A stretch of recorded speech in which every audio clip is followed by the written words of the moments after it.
6 নম্বর আয়াতে আল্লাহ তাআলা ইরশাদ করেছেন, হে মুমিনগণ, যদি কোনো ফাসিক ব্যক্তি তোমাদের কাছে কোনো সংবাদ নিয়ে আসে তবে তা যাচাই করে নাও, যেন অভিজ্ঞতাবশত তোমরা কোনো সম্প্রদায়ের ক্ষতি না করো এবং পরে নিজেদের কৃতকর্মের জন্য অনুতপ্ত হতে না হয়। আসসালামু আলাইকুম রাহমাতুল্লাহি ওয়া বারাকাতুহু। সংবাদ যখন মুহূর্তেই ছড়িয়ে পড়ে তখন সত্য মিথ্যার পার্থক্য করা সবচেয়ে বড় দায়িত্ব। কুরআনে আল্লাহ তাআলা আমাদের সংবাদ গ্রহণের আগে যাচাই করার স্পষ্ট নির্দেশ দিয়েছেন। আজ আমরা আলোচনা করব কুরআনের এই নির্দেশনা বর্তমান সমাজ ও মিডিয়ার জন্য কতটা গুরুত্বপূর্ণ।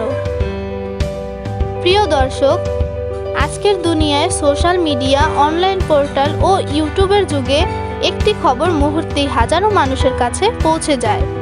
কিন্তু প্রশ্ন হলো, সব খবর কি সত্য?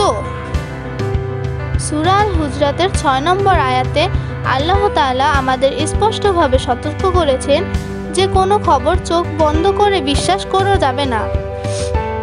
যাচাই না করে প্রচার করলে নিরপরাধ মানুষ ক্ষতিগ্রস্ত হতে পারে, সমাজে ফিতনা সৃষ্টি হতে পারে, এমনকি রক্তপাত পর্যন্ত ঘটে যেতে পারে। একজন মুসলিম হিসাবে যেমন আমাদের দায়িত্ব আছে যাচাই করা, তেমনি একজন সংবাদকর্মী ও মিডিয়া কর্মী হিসাবে দায়িত্ব আরও বেশি।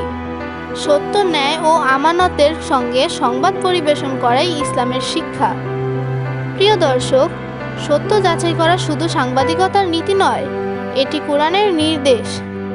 আসুন আমরা গুজব নয়, সত্যের পক্ষে দাঁড়াই। বায়াতে হক টিভি, সত্য ও ন্যায়ের পথে।